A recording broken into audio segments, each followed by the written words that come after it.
Yes, good morning students. In the last lecture we have studied about the various factors which modify the drug action.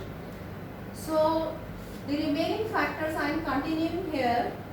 Some of the factors are remain.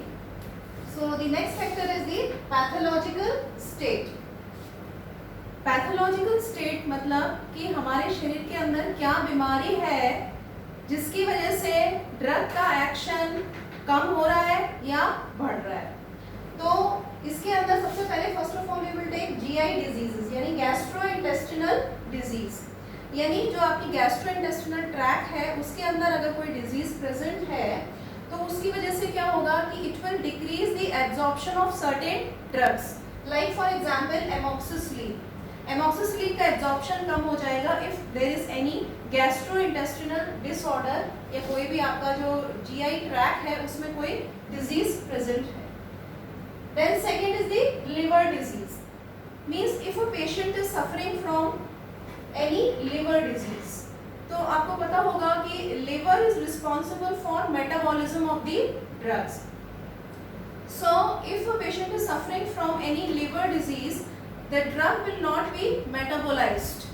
या मैं इसको और clearly आपको समझना है कि जैसे जो भी आपकी ड्रग होती है वो सबसे पहले गैस्ट्रोइंटेस्टिनल ट्रैक्ट में आती है एंड देन ये आपकी it will undergo the first pass metabolism. ये आपकी हिपैटिक पोर्टल वेन से फिर आपकी लिवर में जाके मेटाबोलाइज्ड होती है. ठीक है, तो अगर लिवर में कोई डिजीज है दैट मीन्स वो ड्रग मेटाबोलाइज्ड नहीं हो पाएगी.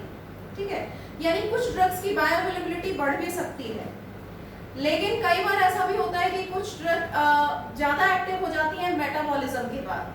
तो लिवर अगर काम नहीं कर रहा होगा तो मेटाबॉलिज्म नहीं होगा तो वो ड्रग आपकी एक्टिव नहीं हो पाएगी.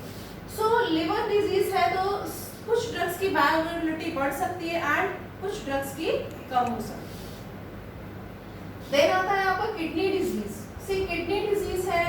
Kidney disease again if a patient is suffering from any kidney disease the dose need to be reduced because again the kidney is responsible for metabolism of the drug.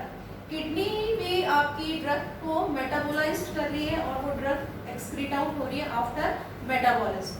तो अगर जो elderly या geriatric जिसे बोलते हैं हम, जो elderly patient हैं उनका जो जीएफआर है वो कम हो जाता है तो किडनी प्रॉपर काम नहीं कर रही, या इन केस अगर किडनी डिजीज है या माइल्ड फेलियर है अगर, तो कुछ ड्रग्स आपकी दे आर रेस्ट्रिक्टेड, वो नहीं लेनी है आपको.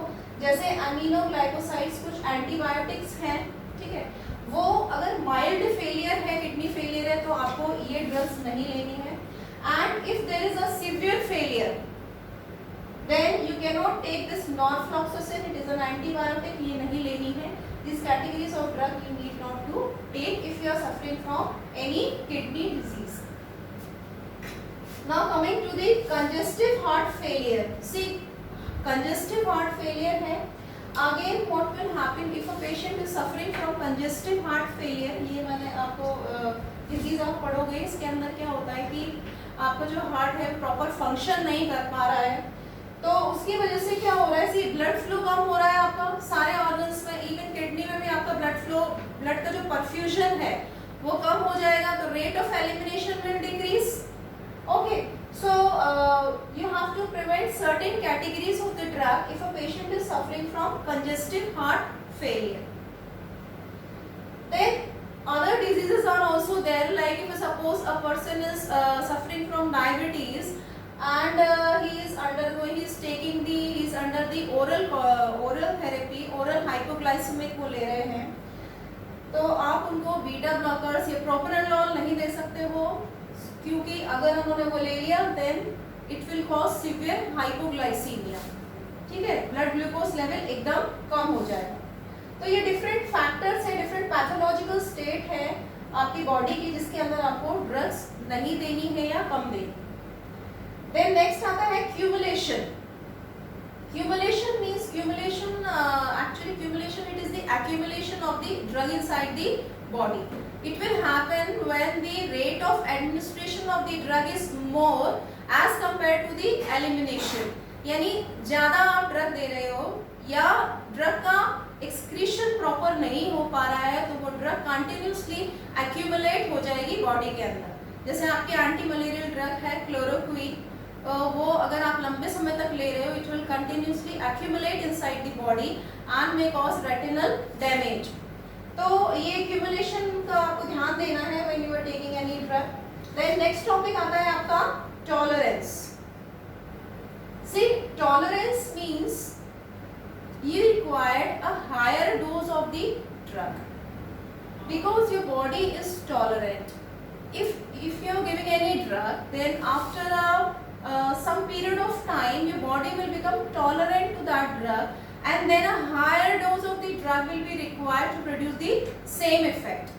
जैसे अगर अभी आपको ड्रग दिए, आपने 100 mg में आपका काम चल रहा था, अब कंटिन्यूसली आपको ड्रग लोगे तो कुछ समय के बाद पता चलेगा कि 200 mg आपको देनी पड़ेगी। That means your body have become tolerant to that drug. इसके कारण बहुत सारे हैं, या तो हो सकता है कि ड्रग का एब्जॉर्प्शन प्रॉपर नहीं हो पा रहा है, या एलिमिनेशन ज़्यादा हो रहा है, या रिसेप्टर लेवल में कोई चेंजेस आ रहे हैं, ठीक है। देयर में भी decrease in the number of receptors. So there are various factors जिसकी वजह से टॉलरेंट डेवलप हो जाता है बॉडी के अंदर। नेचुरल भी हो सकता है, इनबॉर्न मींस, ठीक है, और it may be acquired. Like for example आपने कोई ये क्लोरप्रोमोजिन एंटीसाइकोटिक ड्रग है, ठीक है, तो एंटीसाइकोटिक ड्रग आप ले रहे हो तो टॉलरेंट डेवलप हो जाएगा टू इट्स सिडेटिव एक्शन। यानी अभी इस पर्टिकुलर डोज पर सिडेशन प्रोड्यूस्ड हो रहा था, if you are continuously taking that drug a higher dose may be required to produce sedation. Okay, so now another terminology is there. This is tachyphylaxis.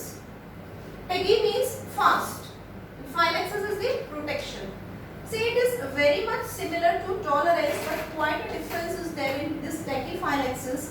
इसके अंदर क्या होता है कि कंटिन्यूसली रिपीटेडली आपने कोई भी ड्रग दी है इन कंटिन्यूस सक्सेशन, मतलब इंटरवल नहीं दिया है आपने ड्रग, ठीक है, तो क्या होगा कि वो अगेन जैसे आप कंटिन्यूसली उसको ड्रग को दिए जाओगे तो क्या होगा कि वो ड्रग का जो इफेक्ट है वो खत्म हो जाएगा, ठीक है।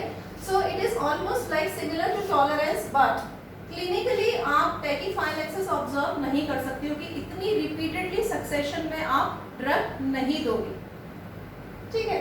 लेकिन टॉलरेंस के अंदर आप it can be observe clinically, क्योंकि टॉलरेंस और टैकीफाइलैक्सिस में एक इम्पॉर्टेंट अंतर ये है कि टॉलरेंस के अंदर एक लंबे समय तक आपने जब वो ड्रग दी है तब टॉलरेंस डेवलप हुआ है, और टैकीफाइलैक्सिस में इट इज वेरी फ्रीक्वेंट, बहुत जल्दी डेवलप हो गया है, ठीक है।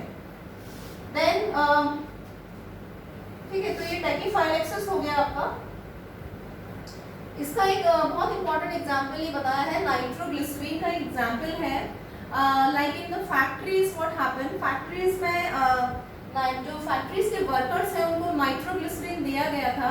सो what happened, this nitroglycerin is causing headache to the workers. Monday को देखा गया कि वेसोडाइलेशन जो होता है नाइट्रोग्लिसरीन की वजह से, उसकी वजह से हेडेक हो गया उन वर्कर्स को मंडे को। वेडनेसडे को उनको हेडेक कम हुआ, सेम एक्सपोजर दिया उनको, फ्राइडे को कंटिन्यूसली दिया गया तो फ्राइडे को देखा उनको कोई हेडेक नहीं हुआ। That means the drug the टैकीफाइलैक्सिस उनको प्रोड्यूस हो गया है, यानी क्विक रिपीटेडली सक्सेशन में आपको ड्रग दे रहे हो तो उसका इफेक्ट खत्म हो जाता है, ठीक है। तो दिस इज योर टैकीफाइलैक्सिस।